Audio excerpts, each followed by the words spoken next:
My name is Jannie Lasimbang, former Secretary General of AIPP, but now I'm currently holding a position as the Assistant Minister of Law and Native Affairs in Sabah.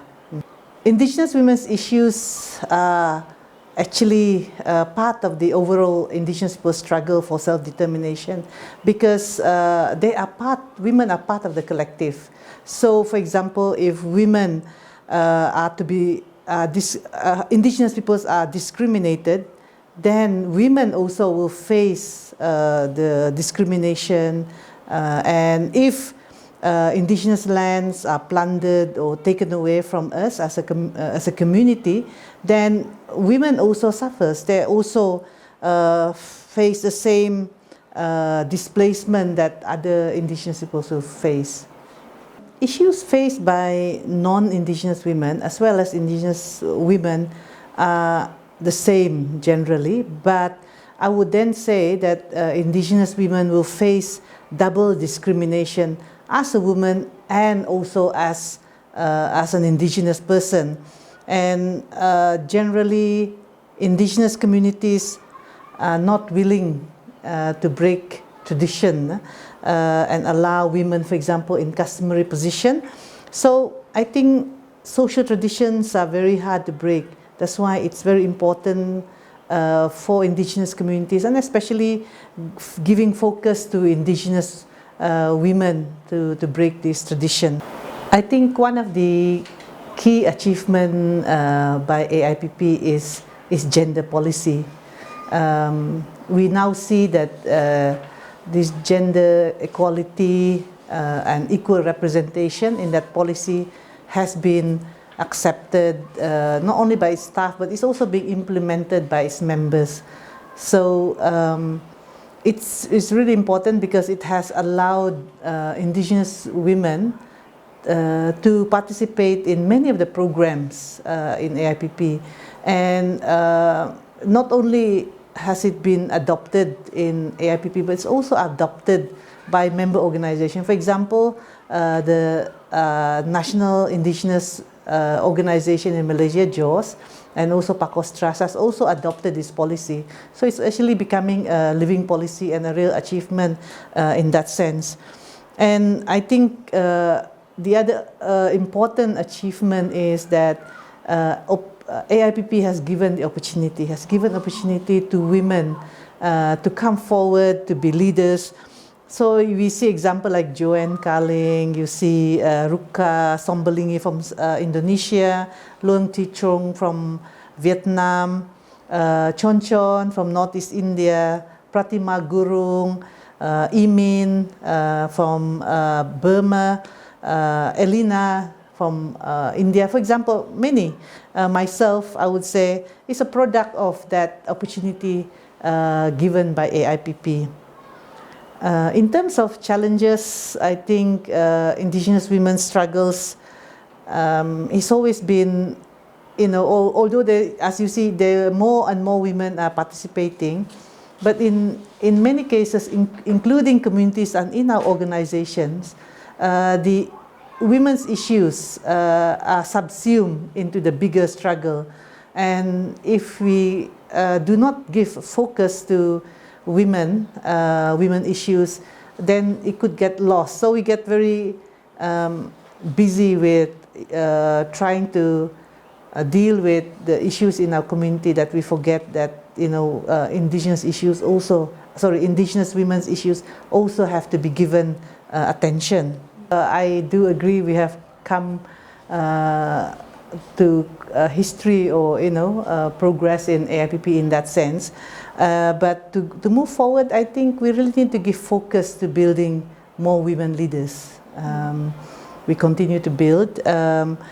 We need to seek out more young women now, especially those potential women Indigenous leaders, and give them training. It's very important to give, to me, mentoring, to provide the opportunity and also the training that is needed. So that could be something that AIPP can continue to do.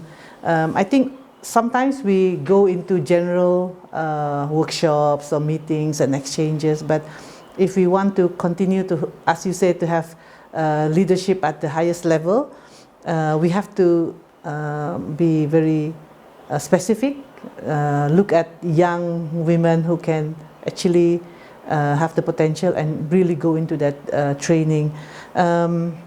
We need to have, also in our communities also develop leaders, also political leaders, so that we can include customary, how do we change our customary and social laws and traditions and practices, so that we actually allow Indigenous women, young Indigenous women to come in. And I think it's really important to have implementable strategies done within AIPP. We have to get more, to be able to get more women decision makers. We have to take out also those burden of household responsibilities. So those are things that I think will be useful for AIPP to look into more deeply. It's very important to talk about women being grounded in women's rights and also equality in leadership, in customary leadership. For example, in Sabah, out of more than 4,000 customary leaders, there's only about 225 women right now. And there are also examples where traditional councils are being opened, but we cannot find a woman who is willing because the tradition does not allow that. So these are things that that's important for AIPP to look into. For me, I've always thought that I really came from no background of leadership. We are normally at those days we are just thrust into leadership position or taking responsibility for an organization, and I think that has given us that opportunity, and that's why it's important that we must build strong foundation for women and girls. We cannot be good leaders if we have to think about many things, like, for example, economically, where our families would be. So first of all, I think economic independence of women is quite important. So if we can, that's why I'm working towards ending child marriage, for example, or ensuring that there be equality in the homes, sharing of responsibilities. So when you go out for more exposure, where you have to lead people, you should not be burdened on that. So I do feel that those foundations are important. Now, of course, important also for us to have education. So as much as possible, provide that at the early stage. But for Indigenous women, we also have to ensure that we're grounded in our experience. So I think understanding our customary laws, our traditions, our cultures is also very important. So once that is within us, we as women are confident wherever we go, and especially leading Indigenous organizations. It will be very useful, very easy for us to become leaders with confidence. So we can go into any fields we want. We can go in the political field, economic fields, we can even be in the social, in terms of our communities. And that's how I would think from generation to generation, we can maintain the values as Indigenous women, rooted in our tradition, rooted in our customs, our customary institutions. So I think that will be the way forward for us, for women, and especially Indigenous women in Asia, and even I think the rest of the world.